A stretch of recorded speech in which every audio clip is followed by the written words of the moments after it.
தமிழக மக்களுக்கு சற்று முன் வெளியான சூப்பர் அறிவிப்பு. இனி மகளிர் உரிமை தொகையாக 2000 ரூபாய் வழங்கப்படும் என தமிழக அரசு அறிவிப்பு வெளியிட இருக்கிறது. இதை பற்றி முழுமையாக அறிந்து கொள்ள நம்ம சேனலை சப்ஸ்கிரைப் செய்துவிட்டு இந்த வீடியோவை முழுமையா பாருங்க. தமிழகத்தில் 2026ஆம் ஆண்டு சட்டமன்ற தேர்தல் நெருங்கிக் கொண்டிருக்கும் சூழலில் அனைத்து அரசியல் கட்சிகளும் தீவிரமாக தேர்தல் பணியில் ஈடுபட்டு வருகிறார்கள். இதனிடையே கடந்த 2021ஆம் ஆண்டு தேர்தலின் போது திமுக அரசு மக்களை கவரும் வகையில் அதிரடியான வாக்குறுதிகளை அளித்திருந்தது. அதில் முக்கியமான ஒன்றுதான் மகளிர் உரிமை தொகை திட்டம். இந்த திட்டத்தின் கீழ் குடும்ப தலைவிகள் அனைவருக்கும் மாதந்தோறும் 15ஆம் தேதி வங்கி கணக்கில் 1000 ரூபாய் வரவு வைக்கப்பட்டு வருகிறது. இதன் மூலம் 1 கோடிக்கும் அதிகமான பயனாளிகள் பயனடைந்து வரும் நிலையில் விடுபட்ட அனைவருக்கும் மீண்டும் உரிமை தொகை வழங்கப்படும் என முதல்வர் அவர்கள் அறிவித்திருந்தார். அதன்படி தற்பொழுது உங்களுடன் ஸ்டாலின் முகாம் மூலமாக விடுபட்டவர்கள் அனைவருக்கும் மகளிர் உரிமை தொகை பெறுவதற்கு விண்ணப்பித்து வருகிறார்கள்.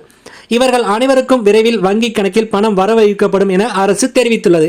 இந்த நிலையில் மகளிர் உரிமை தொகை 2000 ரூபாயாக உயர்த்த திமுக அரசு திட்டமிட்டுள்ளதாக ஒரு தகவல் வெளியாகி இருக்கிறது. இதற்கான சாத்தியக்கூறுகளை ஆராய நிதித்துறைக்கு அரசு உத்தரவிட்டுள்ளதாக கூறப்படுகிறது. 2026ஆம் தேர்தலில் அதிமுக அரசு வெற்றி பெற்றால் அனைவருக்கும் 2000 ரூபாய் உரிமை தொகை வழங்கப்படும் என இபிஎஸ் அவர்கள் தெரிவித்திருந்த நிலையில் திமுக அரசு தற்பொழுது இந்த நடவடிக்கையை எடுத்துள்ளது. நிதித்துறை சாதகமான அறிக்கை தந்தால் வரும் ஜனவரி மாதம் முதலே மகளிர் உரிமை தொகை 2000 ரூபாயாக உயர்த்தப்பட வாய்ப்புள்ளதாக தகவல்கள் வெளியாகின்றன. நன்றி.